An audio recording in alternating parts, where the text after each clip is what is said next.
Subscribe कीजिए हमारे channel exam मंथन 24/7 को और बेल आइकन दबाना ना भूलें, जिससे आपको हमारी सभी वीडियोस की नोटिफिकेशन मिलती रहे। नमस्कार साथियों, आप सभी का स्वागत है एग्जाम मंथन 24/7 यूट्यूब चैनल पर। और कैसे हैं आप सभी? उम्मीद करता हूं अच्छे होंगे और तैयारी अच्छे से कर रहे होंगे। और आपके एग्जाम्स भी आने वाले हैं, जैसे रेलवे और यूपी के कुछ एग्जाम हैं वो भी आने वाले हैं, तो जिनमें मैथ इंपॉर्टेंट है। उसकी प्रैक्टिस के लिए मैं आज से मैथ की प्रैक्टिस सेट यहाँ से लगवाऊंगा। ठीक है, आपको क्या करना है, यहाँ वीडियो को देखना है। यहाँ पर मिसलेनियस क्वेश्चंस होंगे, यानी कि चैप्टर वाइज नहीं होंगे, किसी भी चैप्टर से कोई भी क्वेश्चन हो सकता है। ठीक है, मिसलेनियस क्वेश्चन होंगे, मिश्रित क्वेश्चन होंगे, तो आपको इन्हें देखना है और इसी तरह के क्वेश्चंस की आपको प्रैक्टिस करनी है। तो चलिए शुरू करते हैं पहले क्वेश्चन के साथ। देखिए, सबसे पहला क्वेश्चन है, आपको अपनी स्क्रीन पर दिख भी रहा होगा कि 30% शक्ति वाले एल्कोहल को 50% शक्ति वाले एल्कोहल के साथ, यानी कि एक आपके पास मिक्सचर है, उसमें एक मिक्सचर में है 30% एल्कोहल, दूसरे मिक्सचर में है 50% एल्कोहल।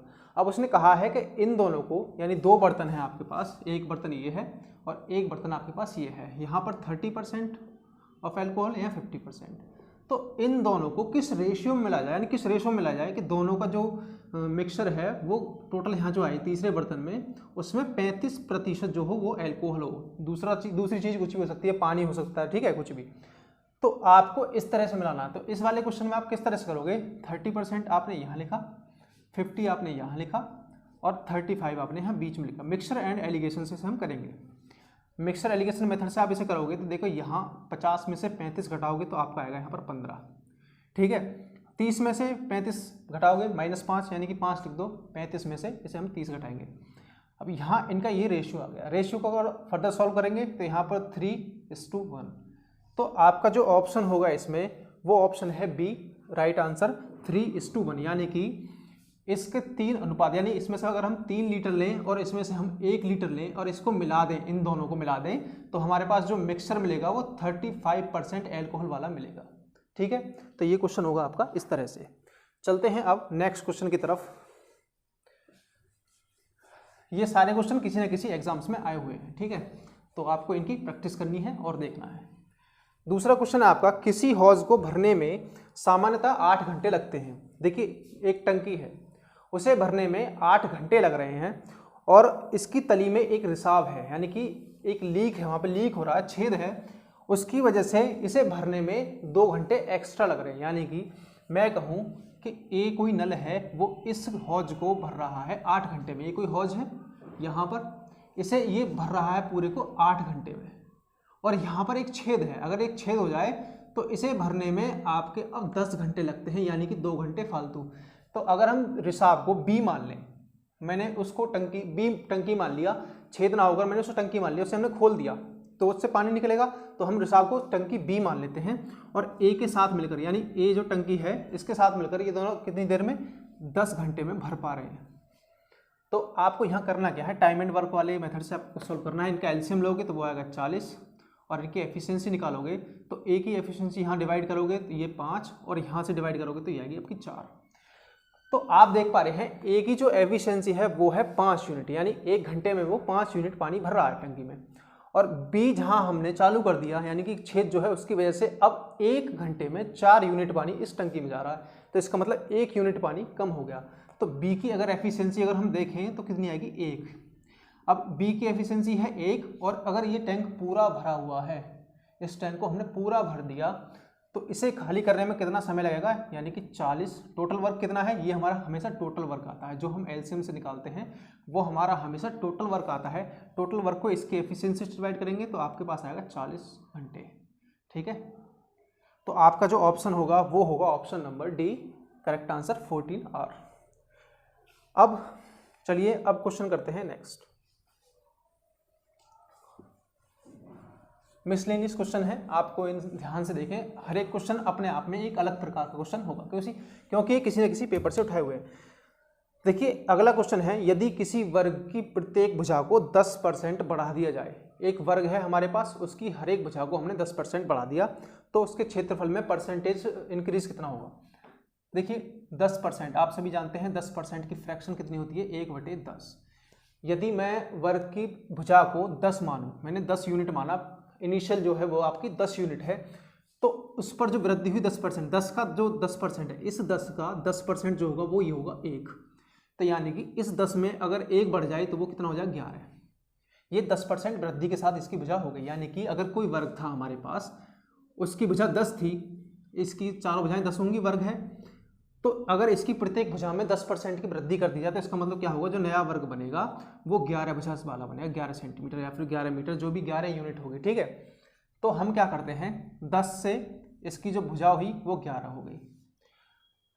अब इनका जो क्षेत्रफल होता है, इस वर्ग का क्षेत्रफल जो होगा वो भुजा स्क्वायर, आप सभी जानते हैं किसी वर्ग का क्षेत्रफल होता है साइड स्क्वायर, तो इसका स्क्वायर करेंगे तो इसका क्षेत्रफल जो आएगा पहले वाले का वो आएगा 100 यूनिट स्क्वायर। इस दूसरे वाले का स्क्वायर करोगे आप तो आपका इसका आएगा 121 यूनिट स्क्वायर। पहले जो एरिया था वो 100 था, दोबारा में जो आपका एरिया जो इंक्रीज होने के बाद बना वो था 121, यानी कितने का डिफरेंस, 21 का डिफरेंस। कितने के ऊपर, यानी इनिशियल कितना था आपका 100 यूनिट, और 100 की मल्टीप्लाई परसेंटेज निकालने के लिए तो आपका सिंपल सीधा आंसर आ जाएगा 21%। ठीक है, तो आप इस क्वेश्चन को इस तरह से कर सकते हैं, तो आपका जो आंसर होगा इसका ऑप्शन बी सही हो जाएगा। ठीक है, अब क्वेश्चन नंबर देखते हैं नेक्स्ट। उसमें क्या है, ए तथा बी मिलकर किसी कार्य को 15 दिन में पूरा कर लेते हैं। ए और बी किसी काम को 15 दिन में करते हैं, और आगे जो शर्त दी हुई है आपकी, आगे शर्त है कि ए जो है 50% अधिक कार्यकुशल कारीगर है, यानी ए जो है वो बी से 50% ज़्यादा अच्छा काम करता है, यानी कि 50% की फ्रैक्शन जो होगी वो होगी आपकी 1/2। अगर ए की एफिशिएंसी और बी की एफिशिएंसी निकालें तो वो किस तरह से निकलेंगी, 2 का 50% होता है 1, यदि बी की एफिशिएंसी 2 है तो ए बी से 50% ज़्यादा एफिशिएंट है, तो इसका मतलब इसकी एफिशिएंसी होगी 3, क्योंकि इसमें जुड़ जाएगा।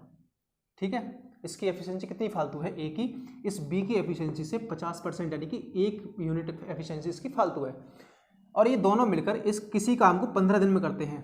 देखिए एक दिन में कितने यूनिट काम कर रहे हैं, एक दिन में ये करते हैं 5 यूनिट काम टोटल, और पूरा काम कितना होगा आपका, 15 दिन इन्होंने काम किया तो 5 यूनिट की मल्टीप्लाई कर देंगे हम, तो ये हो जाएगा आपको टोटल वर्क, ये होगा 75 यूनिट। अब जो आपसे क्वेश्चन पूछा है वो पूछा है ए उस कार्य को पूरा करने में कितना समय लगाएगा, तो आपको क्या काम करना है, टोटल वर्क अपॉन एफिशिएंसी।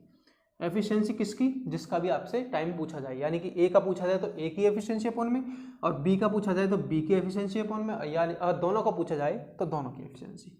जबकि दोनों का हमें टाइम दिया हुआ है 15 दिन, तो दोनों की एफिशिएंसी में पूछा गया नहीं। तो ए की एफिशिएंसी होगी आपकी 3, टोटल वर्क आपका 75 और ए की एफिशिएंसी आपकी 3, तो आपका आ जाएगा 25 डेज। ठीक, तो आपका जो इसका आंसर होगा वो होगा ऑप्शन नंबर 1, 25 डेज। ठीक है, अब चलते हैं नेक्स्ट क्वेश्चन की तरफ। नेक्स्ट क्वेश्चन क्या है कि किसी आदमी ने एक चादर 450 रुपये में खरीदी तथा उसके विक्रय मूल्य के 10% के बराबर उसने लाभ पर बेचा, तो उस चादर का विक्रय मूल्य क्या था। देखिए आपको इस क्वेश्चन में ध्यान रखना है, अच्छा क्वेश्चन है कि एक चादर उसने 450 रुपये में खरीदी, तो उस खरीदने का मतलब क्या हुआ, सीपी जो है उसका, यानी कॉस्ट प्राइस, क्रिया मूल्य कितना हुआ उसका 450। अब उसने क्या कहा है कि उसे जो लाभ हुआ वो लाभ उसने उसके एसपी पर काउंट किया, ना कि सीपी पर। कितना, 10%। 10% का मतलब 1/10, ये इसने एसपी पर काउंट किया, तो ये क्या हो गया एसपी, और ये आपका हो गया प्रॉफिट। सेलिंग प्राइस 10, प्रॉफिट कितना है आपका 1, तो यानी कि जो हम सीपी निकालेंगे सेलिंग प्राइस में से, यानी जो हमने चीज़ जितने रुपए में बेची उसमें से अगर हम प्रॉफिट निकाल दें तो हमारे पास वो सीपी यानी कि क्रिया मूल्य कर आता है। तो 10 में से हमने 1 यूनिट घटाया तो आपके पास 9 यूनिट जो आया वो आया आपका एसपी, और एक्चुअल में एसपी 9 यूनिट ना होकर वो कितना है 450 रुपये। तो 1 यूनिट की वैल्यू कितनी होगी 50 रुपये, और आपसे विक्रय मूल्य पूछा है, विक्रय मूल्य कितना है 10 यूनिट। 10 यूनिट का मतलब 50 × 10, यानी कि 500 जो होगा इसका वो होगा एसपी, 500 रुपीज़, कितना एसपी। ठीक है, क्वेश्चन समझ में आया आपको। इस क्वेश्चन अगर आपको नहीं समझ में आया तो एक बार इसे बैक करके वीडियो को जरूर देखें। ठीक है, अब चलते हैं नेक्स्ट क्वेश्चन की तरफ। यदि किसी संख्या में 20% की वृद्धि की जाए, किसी संख्या में 20% की वृद्धि की गई तथा परिणामी संख्या में, यानी कि जो 20% की वृद्धि करने के बाद हमें जो नई संख्या मिली उसमें दोबारा 20% की वृद्धि की गई, तो टोटल जो इंक्रीज है वो कितना हुआ, परसेंट में आपको निकालना है। ठीक है, तो आपको इसे कैसे करोगे, देखिए इसे हम सक्सेसिव डिक्रीज और इंक्रीज वाले मेथड से करेंगे। यहाँ सक्सेसिव इंक्रीज है, देखिए 20% का मतलब क्या है, 1/5, यानी कोई वस्तु पहले 5 रुपये की रही होगी, हम अगर इसे 5 रुपये की माने तो उसमें 20% की इंक्रीज किया हमने, तो यानी कि 5 का जो 20% है वो है 1, तो 5 रुपये पर 1 रुपये बढ़ा तो वो हो गया 6 रुपये की। ठीक है, फर्स्ट जो है वो आपकी ये हुई। अब दोबारा में क्या कहा उसने, फिर 20% बढ़ाया, तो 5 रुपये की फिर वस्तु थी, उसे फिर 6 रुपये की बेच दिया। ठीक है, इस वाले क्वेश्चन में आप क्या करोगे, इन दोनों की मल्टीप्लाई, यहाँ पर 25 और यहाँ से 36, डिफरेंस कितने का है, 11 का। 11 का इंक्रीज हुआ और वो भी 25 रुपीज़ पर, इंटू 100, 4 इज इक्वल टू 44%। तो टोटल परसेंटेज जो आपका इंक्रीज हुई वो कितने की हुई, 44। यानी कोई वस्तु 100 रुपये की रही होगी, 100 रुपये की रही होगी, तो इन दोनों इंक्रीज को लगाने के बाद यानी 20%, फिर उसी पर 20%, तो वो वस्तु 144 रुपये की हो गई होगी। ठीक, तो ये हो गया आपका सक्सेसिव इंक्रीज। चलिए अब देखते हैं नेक्स्ट क्वेश्चन। हाँ चलिए आज क्वेश्चन इतने रखते हैं, फिर नेक्स्ट वीडियो में करेंगे। ठीक है, मिलते हैं अगली वीडियो में, थैंक यू।